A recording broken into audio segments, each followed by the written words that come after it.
Welcome everyone to the knowledge sharing session for the Singapore Design Awards. So a quick introduction about myself. Hi, I'm Keith. So I'm an EXCO member of DBCAS, I think for maybe 5 or 6 years by now. Separately, my day job is head of product design at Carousel. We are basically a used second-hand marketplace where everyone come and buy and sell their used items. So a little bit about myself. I'm very passionate about design, about technology, and then basically and how we bring both of them together, to solve problems and improve lives. So very happy to be hosting this info session for the Singapore Design Award because we have a very meaningful challenge to solve here. These are our panelists today. Let's hand over the time to Ivy. Before going straight into the presentation, where in response to the question, what are the pain points or what are the challenges that you need face? I think for Halogen's experience, it's always been about how we can define some of these specifically in the challenges. How can we scope some of the challenges specifically in applying interventions to serve these young people? So the purpose of today, I just curated some slides that showcases the overall theory of change of what Halogen does. So this is us. I'd like to start off with this picture because we have a nice little cozy space in Chinatown that we base our operations on. This is a glimpse of the team, and I always like to start here this way because it basically captures the heartbeat of what we do. Very youthful environment. The people that join us as a full-time member in this charity work are all passionate about serving young people. What does Halogen do and what is our mission and vision? You will see that in our website and in how we articulate what we do. Our goal is to define, right? We want to have young people to be able to thrive wherever their communities are in and be able to give them the kind of skills to be future ready. So we know that the future is tough, the future is dynamic. How can we equip young people with foundational skills so that they can actually make meaningful change in the communities that they are situated in? The panel, when they invited us to share, they put the youth leadership title or frame or category of how we're classified, right? And I like to say that the way we try to define or unpack the statement, because youth leadership is a very loaded statement, honestly. Like you take the word leadership and you go to the different sectors, there are various definitions. Serving the mission of what we do, we define leadership as being able to help young people recognize that they have innate influence and use it well for the good of others.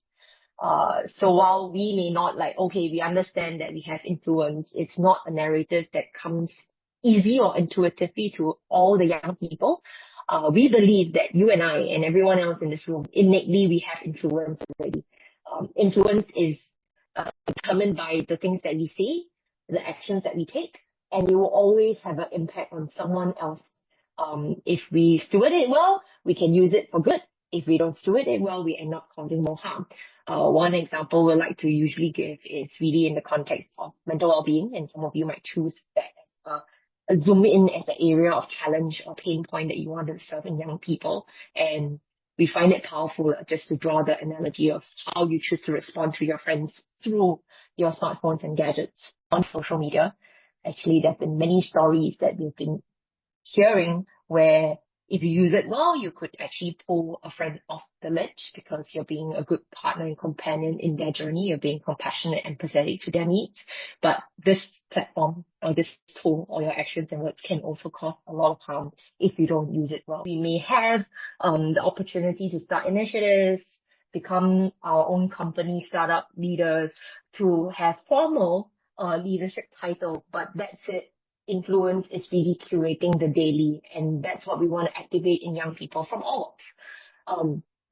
If you look at the way we see the landscape of young people and growing up in this current environment, so this is just a very brief schematics. I'm quite sure you can probably put even more bubbles onto this slide and landscape, but we're really trying to tell people or recognize that growing up as a young person in this day and age, not an easy task. There are many different forces or trends or issues that their young person is bombarded with. This is just a snapshot of some of them.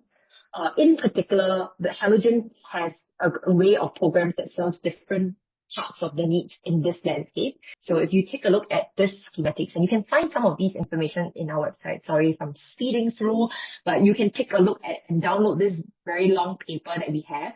We call it our attributes-based development paper framework. And basically what it exemplifies is through our research and putting together a consolidation of attributes that we could use academic instruments to measure. This paper communicates a consolidation of 47 different attributes that we think are important or good to have when you think about youth development. So when I talk about attributes, it includes things like maybe moral courage. It includes things like having a growth mindset. It includes soft skills like building communication skills and teamwork. For the complexity of pain or youth pain points and needs, what we then do when we look at different youth group audience that we can serve, we try to use the language here on the attributes to name what are the outcomes that we're hoping to address. So here comes my example. One of the programs that we've been running in the last 9 years, partnering MOE schools and serving youth who are from the normal technical or normal academic track. I know the school system is going through upheaval now to SBB track, subject-based banding, but essentially we run a 3-year-long entrepreneurship program for normal technical and normal academic stream students that are studying in the neighborhood school. The pain point and the youth in need are identified as where we can serve the youth who are currently from our education systems put in a weaker academic stream, but we need to give them more skills and support in order to thrive and build their futures. So we bring in an entrepreneurship program as a way to teach them about what entrepreneurs do best, having an entrepreneurial mindset. And building an entrepreneurial mindset may mean a lot of things like when they overcome obstacles in life or they encounter obstacles in life, they feel like they are more ready to overcome because entrepreneurs do best at overcoming challenges. They don't take no for an answer. They find a problem, they find a way to solve it. And using the entrepreneurship curriculum, we built a couple of core themes in these young people. One, confidence and self-esteem. That also tags along to their ability to dream, because in this entrepreneurship curriculum, they are asked to think of ideas that excite them, that can bring change to their communities that they find meaningful. And using that as a prototype, they will build a conceptual idea of an enterprise. If they were to start a company that could do good, what would they do? They build their entrepreneurial mindset. So we measure all of these. And we also build soft skills like communication skills. And through this program, what we want to do is to take a group of a class of students who are typically in going through more challenging family backgrounds and struggling a little bit with coping or managing with the school or day-to-day needs within the MOE education system. And through the entrepreneurship program, give them a new aspiration of, actually, I'm quite, I got a lot of affirmation about the ideas and the creativity I have. I realized that something that was hard to me initially is not as hard to me now after I've tried or had the opportunity to kind of vocalize some of my ideas. So we run this almost as an upstream intervention program to work with youth who are low risk, pre-risk, mid-risk within the education school system. And using that, right, basically what we've done is to kind of try into a specific demographic of youth with a certain pain point, a contextual challenge, identify where are the core attributes that we really want to be able to build or strengthen through the program, and then bring the program intervention, so to speak, to the students or the youth, in this case, through a school program. And that's just one example of the things that we do. You can see in this schematics here, and you'll find that on our website as well. There is a whole array. So we do run leadership programs. We do run entrepreneurship programs. We do run mentorship programs. And increasingly, we're starting to work with young people who want to catalyze community change. So their pain point is that they don't have enough resourcing or support when they want to do good in the community. Yes, they can apply for grants, but do they have mentors who can help them shape their ideas? Do they have the know-how to learn how to build their outreach or involve other volunteers in their work? So we're also looking at building incubation platforms for these community initiatives that young people care about. In other words, if you think about it and take 2 steps back, there is an array of youth that needs. The way we define it is trying to scope out what would be considered areas that are underserved. So we don't use a specific metrics like they have to have a social worker or caseworker on their case before they are eligible for our programs.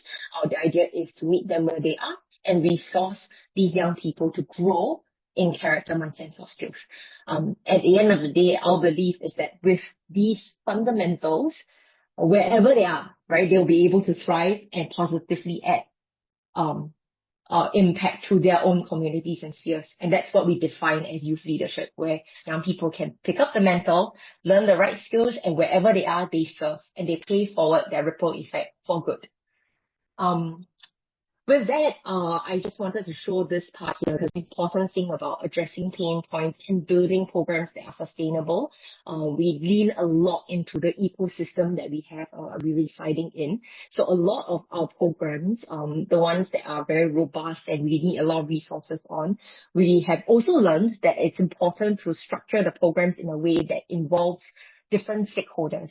So the same example with the entrepreneurship program, while we are serving students who are in the Ministry of Education schools in the normal technical streams, we actually work with also, in this case, NCSS, the social service sector, where we figure out how can we also learn to track or figure out what are these upstream efforts that can prevent these young people from becoming a statistic downstream with our social service counterparts and partners in the social service scene.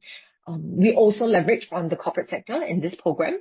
So there is a great pool of corporate mentors and volunteers, both youth as well as working adults, whom we invite, and we ask them to go to the classes in these schools that we're running the entrepreneurship program, and they spend time with the young people, coach them to help them business ideas, and sometimes just to be a listening ear, because while they are attending the program, they come with their other challenges at home, and distractions or issues at home that sometimes they find it easier just to share with a peer or a volunteer who is not a school teacher and a professional. And so that's how we leverage on the ecosystem, and using the entrepreneurship program as an example, that's how we build all the pieces together to zoom in on a particular segment of young people that we want to serve in the following outcomes and ways. You'll be able to find out more about the program. So if you do go to our website, you can search this program called the Network for Teaching Entrepreneurship. It's a very long mouthful, so NFTE are its initials, to give you a glimpse of what happens on the ground when we piece all these things together to target a pain point. I'll just wrap up with one last slide, and that is just more to share, more from a lens, because in the context of today, I know you all will be going off to define some of your challenges and then come up with creative solutions for it. One way that we have tried to learn as an organization ourselves to actually build up that competency is actually doing our own focus groups and try to probe into issues or behavioral issues or mindset domains that we are interested to find out. So this, which you will find on the website too, is a paper that we've recently published. So we basically gathered young people from different walks, and we did a little bit of a focus group identifying, right, some of the stereotypes that the adults may have, like, oh, young people don't really care about family, friends and all. It turns out that from this focus group, we find a lot of valuable insight, not just what we think the behavior signals, but really young people telling us themselves, like, this is what I care about and this is how it shows up in my day-to-day. So maybe as a parting note, just for an encouragement, where you are looking out for your respective areas of needs to define and scope out for the design challenge, be a bit specific about defining, or spend some time defining what is the change that you want to be able to make, because the whole robustness of the program lies into how that logic chain is tightly stitched together. And I would say, like, while we can share our angles of what you are in need have, but I feel that you will have your own access to other youth voices on the ground, and listening and lean into that, because that may give you a really good insight of how you can scope out a design solution to improve the state of our young people, and them be aspiring to achieve in their respective domains. That's all from me. Thank you. Good to see everyone. I'm Eric from Shine. Shine is a non-profit that's been around for coming 50 years, and we serve and their issues, age 5 to 25. For today, the question is really how might we encourage, share and empower youth in need so that they can achieve goals, build meaningful connections and thrive as individuals.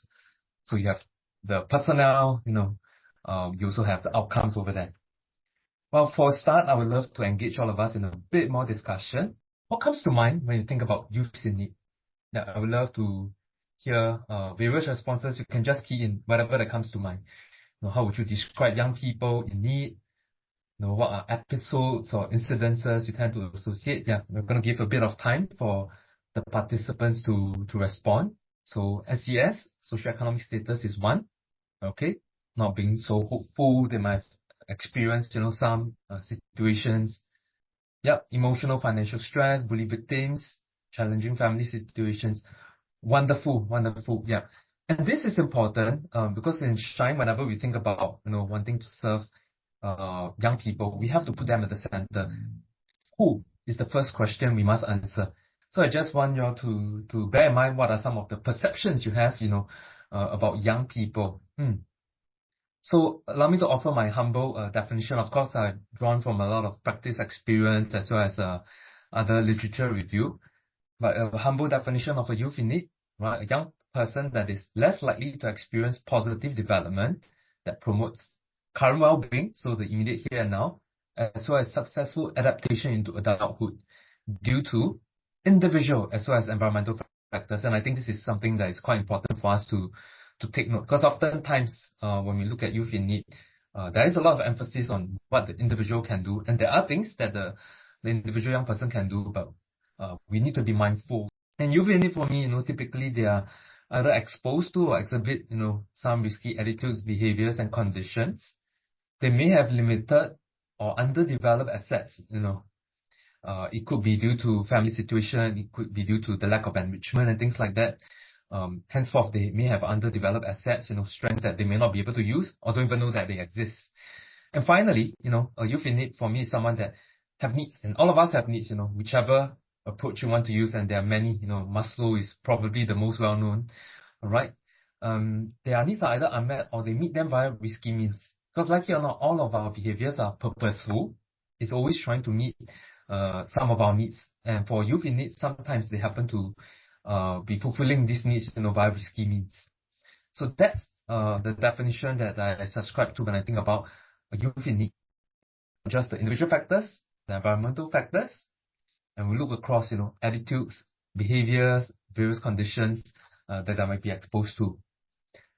Now, moving along, beyond the who, the next question is why? Yeah, so all of you have come here, to participate in this competition. My next question is, what's the basis of our desire to encourage and empower them and see them thrive? If you are okay to just key in your chat in the chat as well, yeah, I'd like to invite some responses. What compels you? What encourages you? What propels you? What's the basis? What's the reason for you wanting to be involved, in empowering and encouraging young people to see them thrive? Okay, future seems to be quite a common theme, right? They are the future. To be fair, that's very powerful, yeah. I think some of us recognize we have certain advantages and privileges. Some of us want to make a change. Yeah, we feel that if that's not how things should be, they can be given a better fighting chance. Yeah, and the outcome for some of you, same treatment with the rest of people with a slight advantage over you. Okay, again, the concept of having advantages and privileges, and we want to see, how that can be perhaps a bit more equalized, yeah, so that young people in need, can also succeed, in some of the disadvantages they face. And this is very important for us to understand why we're going to come into this space, because that will frame our attitude and our posture towards relating and working with young people. While there is no right answer per se, and there's no one correct answer, I think this is something I'd like to encourage all the participants to give it a bit of a thought. Yeah, because when we think about the why, the motivation, these are very values-based, and it will definitely translate into behaviors in the way we want to relate with young people. Now for this, the advantage of working with young people that you collect a lot of stories along the way. So I'm going to describe a very short real story. I would like to invite all of you to respond again. And what will you say or do to this young person? So there's this young person that I happen to know, all right, at a young age. Unfortunately, he was a witness to, some very intense family conflict and family violence. And from there on, academically, he's quite average, but do good enough, all right. Went on to complete the primary school, went on to secondary school. Naturally, all parents will have certain expectations, regardless how academically sound the young person may be. All the parents will have certain expectations. So, punching above this young person's weight, he managed to do quite well O levels, all right, and good enough to qualify for JC, even though he has no desire to do that, but the parents has hope that he can go to JC. Yeah.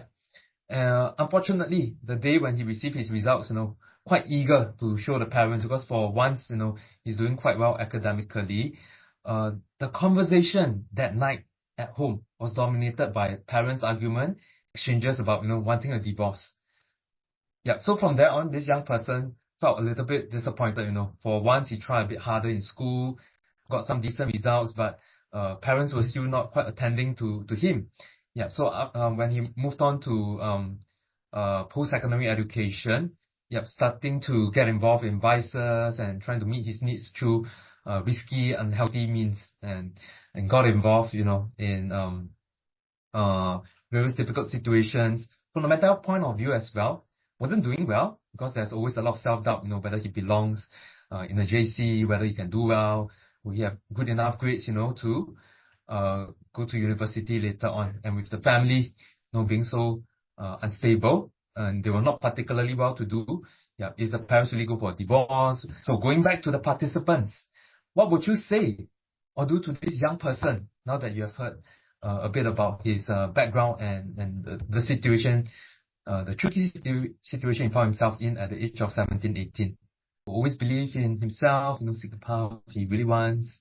Okay? Being a good listener. Because there seems to be so many things, that the young person is experiencing, not too sure if he had the chance, to share this with anyone at all. Okay? Offering a space. I really appreciate all the participants, very high in empathy, You want to let him know to not give up on life, and also want to give him the space, to respond. All right? Yeah. So truth be told is, the young person that I just described is actually me when I'm 17 and 18 years old. And it can be very disorienting. Nonetheless, some of the things, some of the suggestions listed here, I thought they were really wonderful, because as I think back, those were the very thing that I was looking out for. Just looking out for friends that would just be able to talk and attend. Best don't give me any solutions yet. Yeah, because I will have a lot more doubts and questions about any solutions being offered. Yeah. But where I'm coming from, when we think about the what's, there's always that impulse, particularly as Singaporeans, there's an impulse to want to do something. Yeah, we want to act on something, want something tangible, and that's really wonderful. Nonetheless, it's also imperative, to hear from the young person and to be really deliberate and intentional in thinking through and what is it that the young person really wants. So with that, I move on to the last item I have over here, the how. Yeah, the what, there's always that impulse of wanting to do something, and that's brilliant, that's wonderful. But how we want to go about doing it is really important for us to consider. Are we going to do something to them or for them? Or are we going to do something with them or even by them? This concept of a young person doing for another young person. So totally echo what Ivy has shared earlier.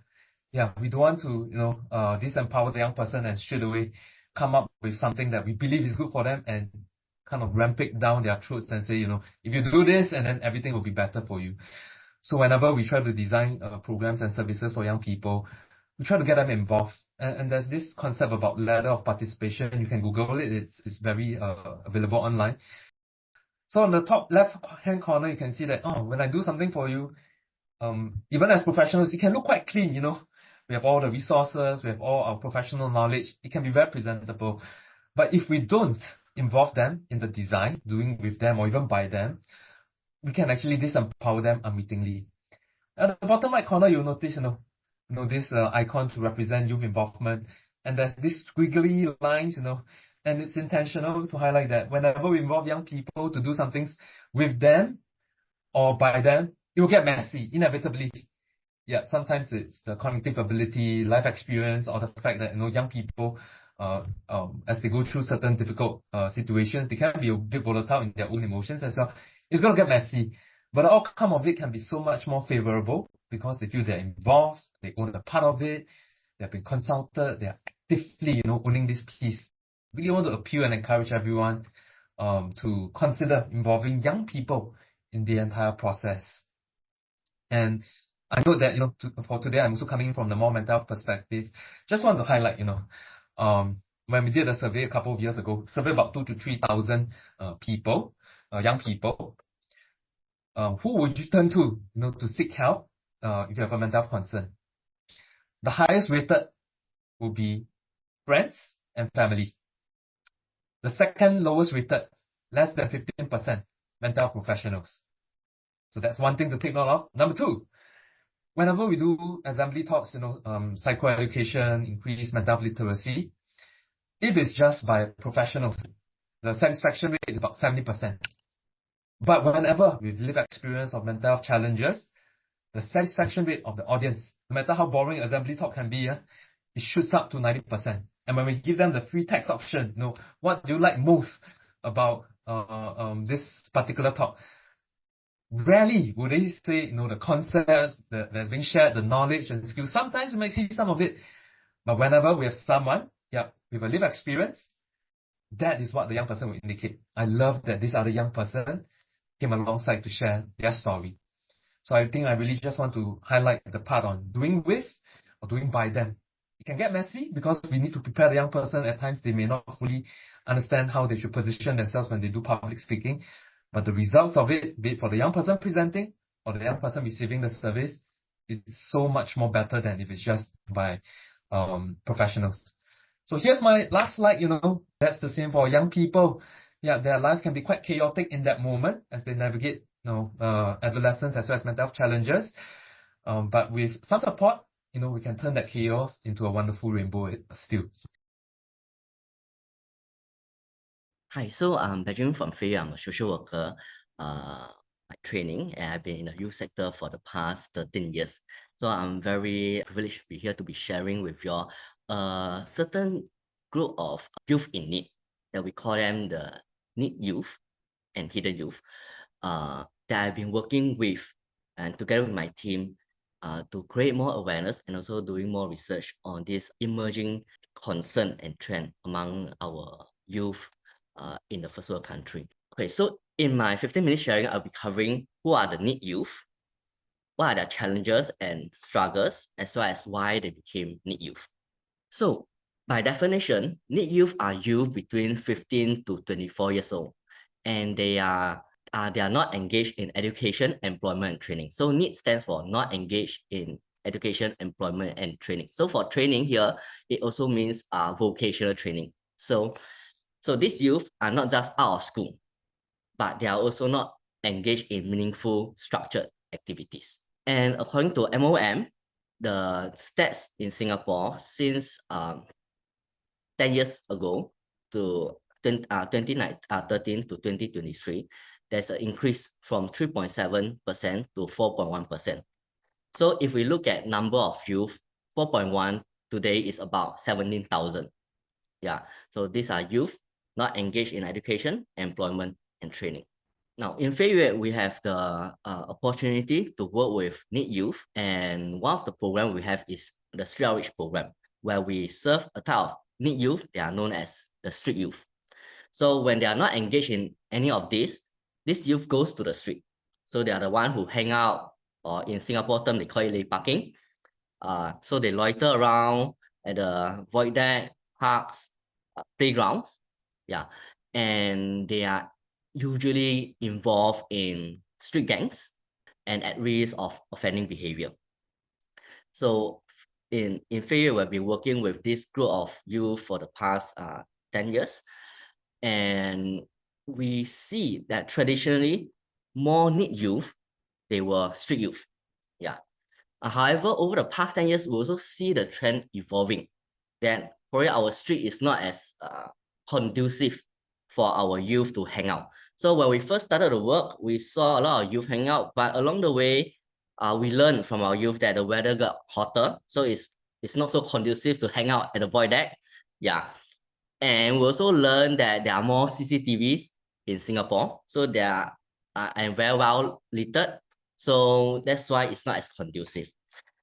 I think the other important thing is the advancement of technology. So because of technology, we are seeing another group of need youth that they choose not to hang out on the street, but at home or the cyber world.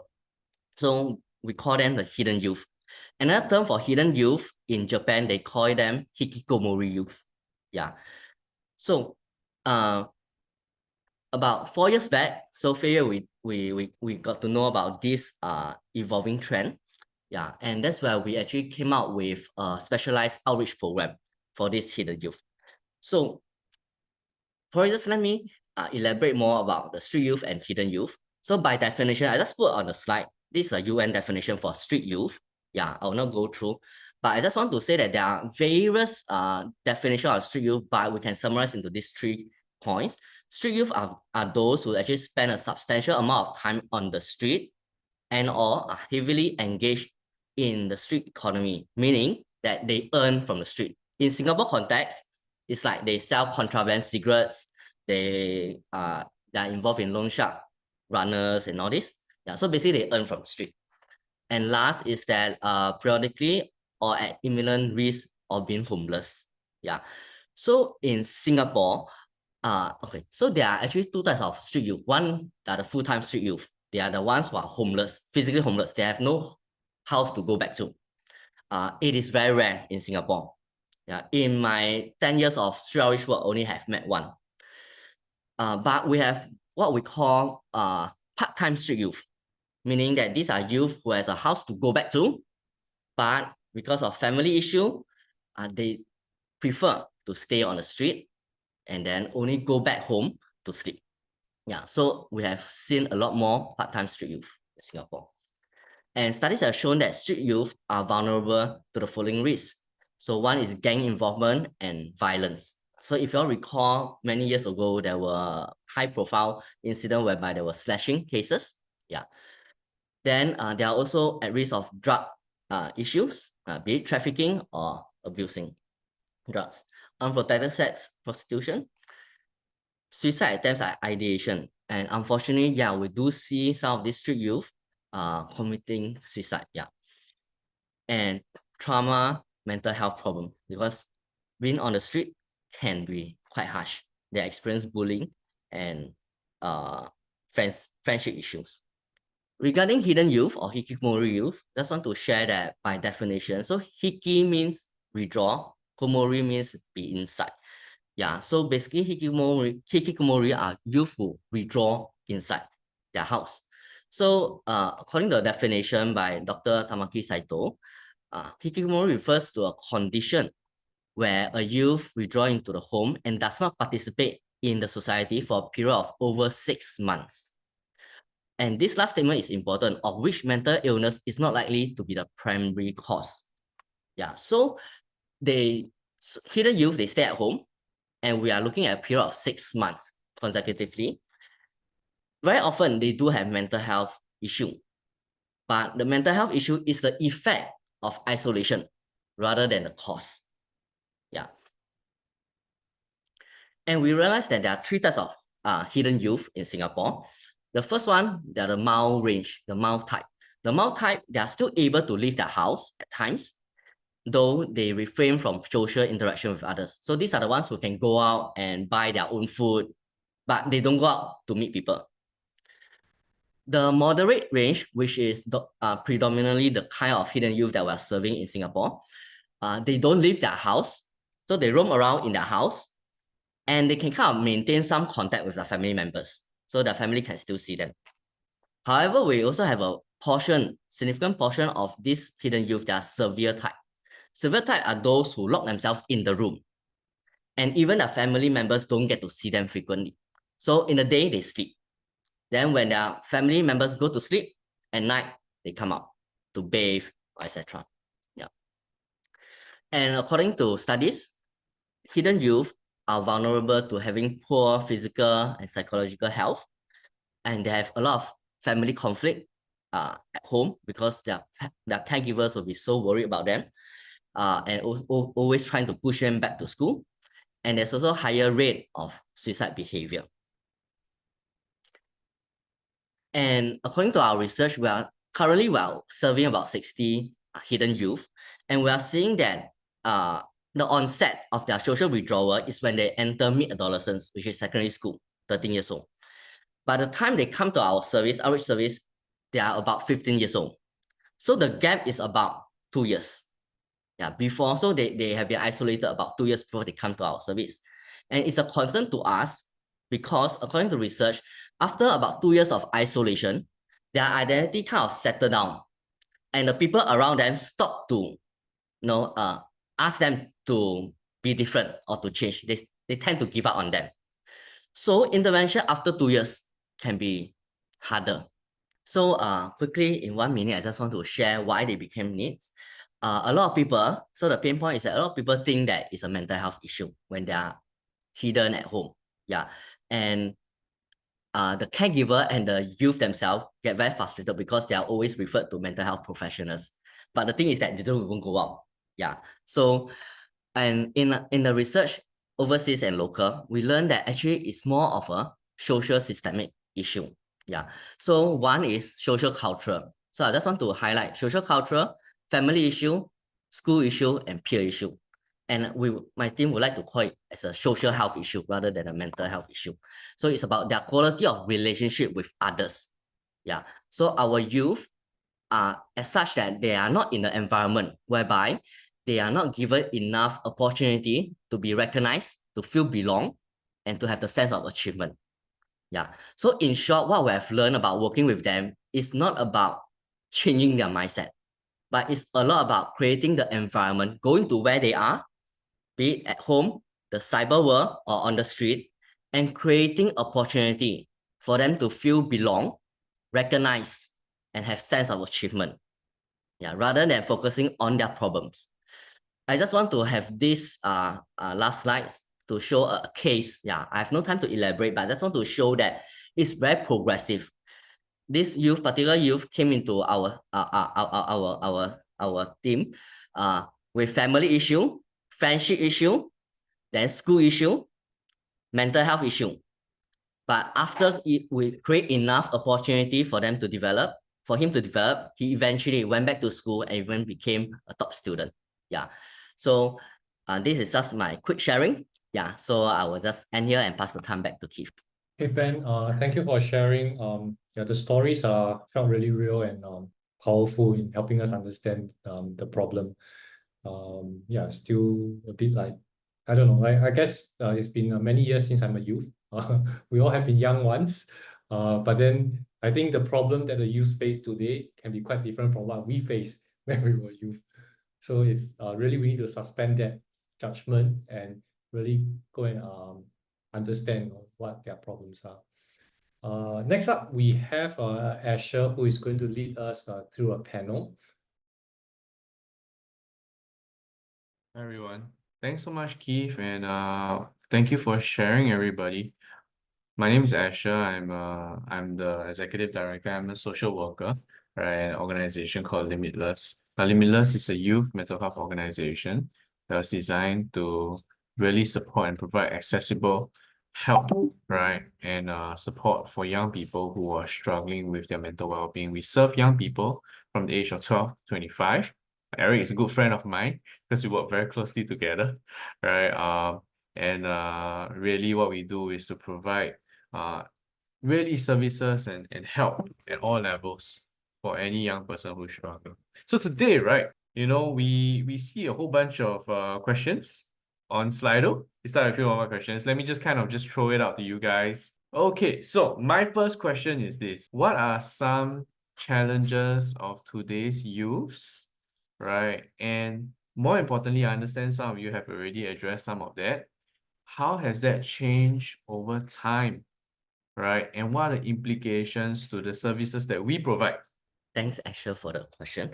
I think for myself, what I observe or one thing that I'm concern about youth today is what I mentioned just now about social health. And probably I just want to take this opportunity to elaborate more. I think we all know that it takes a village to raise a child.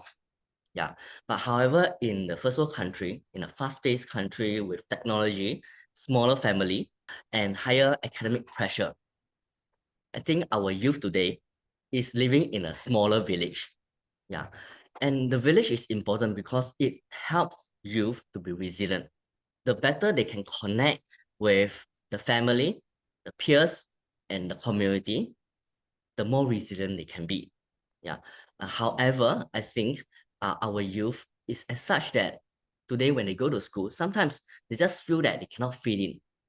They experience bullying or teasing just because of how they look or probably their family upbringing. Yeah. Or even if they cannot do well in school. Now, all youth wants to be recognized, to be belong, to achieve. Yeah. However, not all youth can get all these developmental needs met in school. And as a result, that's why we are seeing a portion of them becoming need youth, going be it on the street or staying at home. And being on the street or staying at home can be harsh environment that undermine their growth and development, causing them to develop mental health concerns or issues. Yeah, and that's why I feel that in working with youth today, it's important to come up with solution to address this social health issue. How do we help our youth to be more connected? And even if they were to use technology, how can technology help them to be more connected rather than disconnected with people? Yeah, thanks so much, Benjamin. I love that, how we use technology to help young people get connected. But, at Limitless, one of the things that we've done is we actually have a program that's completely run on a Discord server. So, where young people can actually get the support that they need, just not just from, the volunteers and the mental health professionals on our team, but also from each other as well. Let me throw it over to Ivy. Sure. Thanks for the question. I would say I will articulate a theme that's similar to what Benjamin has shared. I'll skin it in a different way. I'll skin it from the context of, I think the challenges of youth today in terms of what has been accentuated over time. I agree that, the youth then and youth now, I think there are some fundamental needs that we always seek to find and address as individuals, right? Finding connections, building meaningful relationships or friendships. And for those older youth who are transiting into work environment, the narrative of finding meaningful and purposeful work. So I think in some ways those are still important questions or things that young people grapple with. What has accentuated, I feel that one is in the Singapore environment, we have to acknowledge that young people are very bombarded with lots of things clamoring for their attention. So attention, where does it go? You have your media gadgets, you have all these activities that you can participate in. And then as you consume all these information through also the digital means, it also disrupts, right, to Benjamin's point, how they build connections, how they go deep. And I would think the biggest challenge or what I find that is scary is that if young people don't know how to go deeper and deeper in many ways, right? When they consume information, are they discerning? Or did you just check your Instagram feed and decided that you're going to work for a cause that you read about on the social media only? The ability to make meaningful connections. All these over time, I think the worry is that if we don't build those skills, then our young people will grow up in an environment where they can toggle with many things, but cannot go deep on many other fronts as well. And I think implications on services provider, I guess it makes us as social service agencies and partners a run for our money too, because we have to figure out how there are new ways that we can bridge the connections. And that translates to just, I guess, what part of this design award also tries to stimulate that the sector is aware that we can't stay stagnant and we can't stay on our current scope and feel like we're very contented with that. So as a mindset level, I think that is the biggest takeaway for a service provider. Like, we got to be on our toes and a few steps ahead if we can, to be able to better serve our young people. Yeah. Yeah, thanks so much, Ivy. Reminds me so much of an article I read yesterday on Today, right? About a youth who was just sharing about how he's burnt out by caring too much, about the different causes close to his heart and how he's been overwhelmed. And it's a real overwhelmness, I would say, right? About for young people who are hyper connected, who have so many things going on, and they got the world's information at their fingertips. So it's really about not just understanding and learning and all that, but also going deep, right? But also, like, if I can condense what you said, Ivy, it's also about going deep in something that probably will make sense to you. So I can't be interested in cats and environment and mental health and drama, and US politics all at the same time. Might be a bit too much, right? Eric, over to you, man.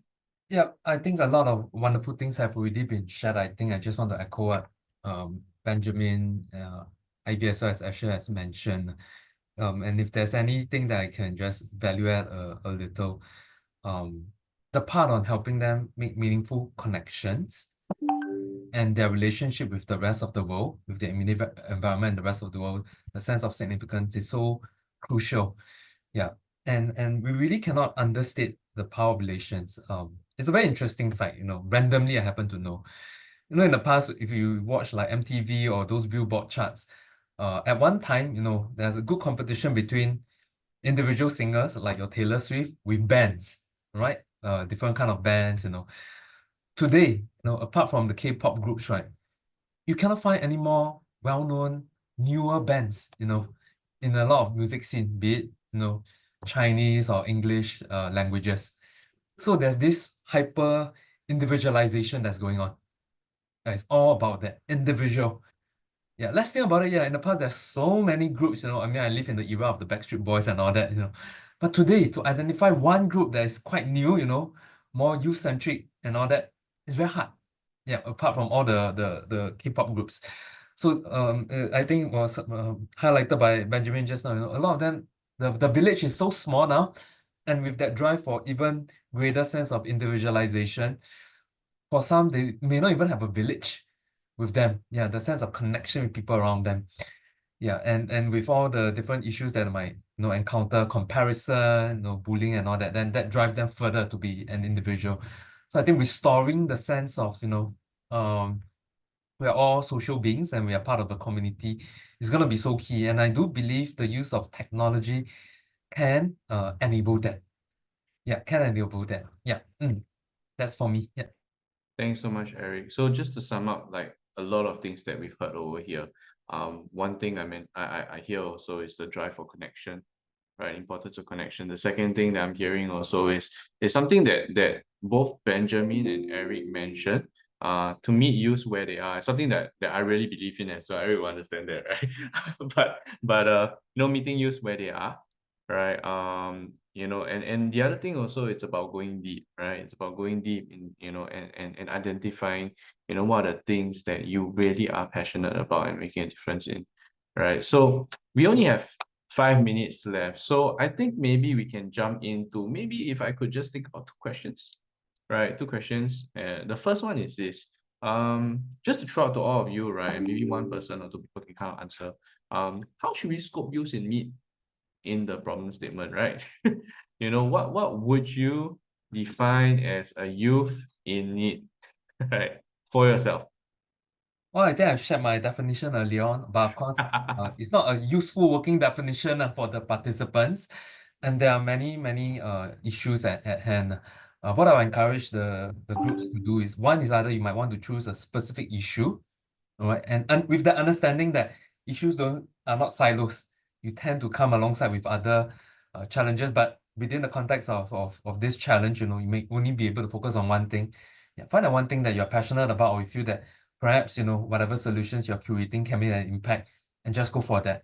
Yeah, we don't need to be overly ambitious, because what we are really looking out for is that intentionality in design, that relevance and appropriateness for young people and the potential impact it can have. Yeah, and if any of the social issues are quite easy to resolve, then I think the four of us here will be out of job pretty soon. Yeah, so it's not so straightforward, but to make things simple, clear, concise, focus, I thought that's what I would encourage the teams to go for. Yeah. I completely agree, and I think it sounds like we want to just focus on one particular group that you have identified, one group that is on your heart, right? So back to questions for you guys to kind of like think about, right? And to ask our experts, right? So my question then would be, right, to this, so now we're talking to people, right, who are not professionals in the field. How can someone who's not social worker, not psychologist, not a counselor, not a youth worker, right, not even working in SSA, right, SSA being a social service organization, right, how can they make a change, or what are some examples of some people that you've seen, or even some projects that you've seen that have been significant in this area, or in any area actually? Actually, maybe I can comment on this. Yeah, so I feel that so going back to the village, everybody must play a role in this. Yeah, it's not just the professional. So in my outreach experience, I've learned that for anybody, whether professional or not, yeah, to effectively work with this youth is really to meet them at where they are. And this can mean two things. One is physically where they are. So for example, the street youth, we go to the street to meet them. Yeah. For the hidden youth, we go to the house or the cyber world. Yeah. So that's one way to do it. But the other definition of meeting them at where they are is also about them cognitively and emotionally. Yeah. So last time when I first do street outreach work, we went to the street, we see the youth, we talk to them about, we introduce ourselves, then after we ask them about, how come you're not in school today? Yeah. And then we realize after that conversation, they don't want to talk to us anymore. Yeah. The reason is simple, because what we were interested in is their problem, why they're not going to school. But our youth is not there. They are not thinking about that. They're thinking about something else. That's why I want to resonate with what Ivy talked about, youth development. That's very important, because while adults see this youth, especially the need youth, we can easily see that problem. You're in gang, or you're staying at home, not going to school. But our youth see things differently. They are looking for opportunity to grow. Yeah. So I think whether professional or not, it's important to meet them at where they are emotionally and mentally. So we do work with corporate partners, yeah, and even volunteers with specialized skills. So we do have like assisted animal care program where we work with Mandai Zoo. Yeah, we have youth who love animals, so they are socially awkward with human beings, but they are totally fine with animals. So then we engage them using animals, and through animals to help them to find out who they are, who they want to be, and their strengths, their talents, and to create opportunity to develop that. Yeah. So I think that is one suggestion that I have. Yeah, to understand what are the interests of this youth, and to create opportunity for them to develop their potential, their interests, yeah, their strengths. It sounds to me like whoever is coming up with projects should be doing a lot of research about what interests youths, what are some issues that youth face, right? And what are the really pertinent examples of successful projects that might work. Right. So we've run out of time. I'm gonna just ask everybody here just one last piece of advice. Right. Maybe we can start with Eric, and then we'll go to Ivy, and then we'll have Benjamin just close off with one last piece of advice for every single person that's here. Okay. Yeah. Eric, over to you. Sure. Thanks, Asher. So really want to appreciate all the attendees, and my advice is enjoy the process. yeah, really just have fun. You know, you are going to learn so much more about young people. You're going to learn so much more about yourselves. Just have fun. Yeah. All right. Have fun. Okay, Ivy. I thought I wanted to say like, I hope that if you're involved because you care about young people, you can see it also as the long game. Because eventually in your individual capacities, you need not be a social worker or be part of the social service sector, but as an employer, as a manager, as a member of the community, there'll be plenty more opportunities for you to give back and be that village that the young person may need at different times. So I hope this is not just one design opportunity, but a lifelong exploration of how you can play that part. That will be great for those of us who are doing it full time. We need alongside us like you. So, yeah, and that be told like enjoy the process. Learn to enjoy the process. Sometimes frustrating, but if you can see the joy in it, then you'll be here for the long haul. So come in here for the long haul. Yeah. For me, my advice is that the solution that I'm hoping that you all can come up with is a solution not to fix our youth. You know, like a table or chair, you know, over time they got worn out. You know, in the past, youth work was like this. Youth workers was like a fixer to fix them. The moment the youth feel that we're approaching them to fix them, they will shun away from us. I'm hoping the solution that is going to be out there is solution that is to groom them, to develop them, to unleash their potential. We must see youth like a plant. They need to be planted in the right environment for them to blossom. Yeah. So I think that's my advice to So youth. don't try to fix them. Awesome. All right. Let me close with my little piece of advice. And that is this. I think it will also help to look at things that to come up with a solution that is easily adaptable and easily adoptable. At the same time, something that is sustainable. So if you have ideas, you know, go check online and see if it's been done overseas before. And at the same time, while you are also checking online to see if it's been done overseas before, also do check and see if it's already been done in Singapore, because there's no point in coming out with something that's already been done, right? So, you know, not to tell you to copy an idea, but, you know, to come up with a creative solution, right, that has maybe some level of provenness in it, right? Cool. All right, cool. I'm going to pass the time over to Keith. Right, thank you everybody for being here with us. Thanks Benjamin, thanks Eric, thanks Ivy. You guys are awesome. Hey, thanks, Asher, for leading the session, and Ivy, Eric, and Benjamin for all your valuable insights. So I think there's also a few other questions for me to address. We were going to put in place like resource persons, so people you can reach out to, you know, to ask these questions after this session today. This information will be on our website, singaporedesignawards.com, and then you can see the yeah, you can have access to this information after the info sharing session. I think next week, right? We say we'll put it up next week. So do check back on the website for the resource persons that you can reach out to ask for more information. And then in terms of the question more about the administration of the challenge, I would just like to answer.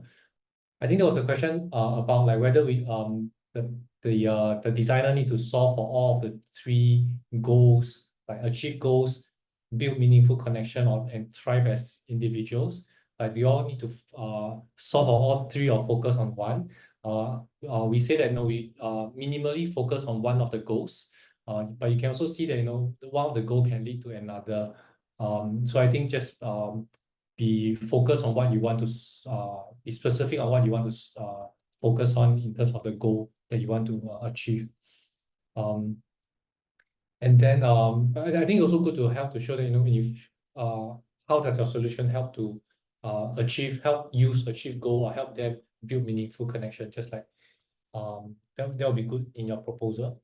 I think that there's another question about how do we scope youth in need in the problem statement, any specific groups of youth to prioritize. So if you go to the website, we have identified like two broad groups of youth in need. So the first group is the youth in with mental health issues, and the second one is at risk youths. So yeah, so the website has the information that you can have more more details. Also separately, if you go to the website, there's a resources section. You can download the information brochure. There's a lot more details. There's also some stats, some graphs that you can look into. And then there's another question about what outcomes will be important for this solution: academic success, mental health, job placement, building meaningful relationship. I think it really depends on how you frame the outcome against the goal we want to achieve. So maybe job placement is one of the goals that we want to help the youth achieve. So then it's about how you frame it lah. So I think anything is fair game as long as it meets at least one of the outcomes that we want, like achieving goals, building connections, and thriving as individuals. And then last but not least, there's a question I want to address is how do we ensure that the initiatives we work on are sustainable and effective in supporting the youth through their journey? I think Asher touched upon it a bit just now. Like, yeah, can see like what other people are doing, have they been successful or not? So I want to emphasize that in our evaluation criteria, we do have one of the criteria, it's business viability and sustainability. So it's not like you just come up with an idea, I build an app. Yeah, app can solve a lot of problems, I know. But then like how do you keep the app running? How do you or you say I do an event, then how do you keep this event going, and who's going to fund this event, who's going to sponsor, what is your revenue? So there are some of these like business model that you will need to consider. So that it's not just like an idea is just an idea, right? But then how do you build the idea into a solution that can solve a problem, that can go on for years to come and can go on to solve a problem. So I think it's very important for us as designers to think about not just the idea, but actually the solution. And I think as designers, this is what we should be good at doing. So I will encourage everyone to not just think about the fancy idea, but also need to think about the business behind it, the operation behind it, etc. I think that's all the questions I can address for now. So this is our design challenge, Healing Hearts, Designing Our Futures. Like I think one of the participants shared just now, like why do we care about this user? Why do we care about this design challenge? This is about being fair. This is about our future, right? Like the youth today are our future tomorrow. So yeah, really appreciate everyone's submission. So I look forward to seeing it. Just a reminder, the deadline is 31st October. And thank you, everyone.